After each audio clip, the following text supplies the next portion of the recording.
ഇത് നീലം സഞ്ജീവ റെഡ്ഡി.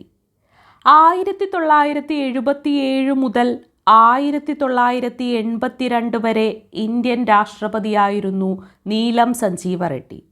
ഇന്ത്യയുടെ രാഷ്ട്രപതിയായ 6ാമത്തെ വ്യക്തി. സംസ്ഥാന മുഖ്യമന്ത്രി, ലോക്സഭാ സ്പീക്കർ എന്നീ പദവികൾക്കു ശേഷം പ്രസിഡന്റായ വ്യക്തി കൂടിയാണ് നീലം സഞ്ജീവ റെഡ്ഡി.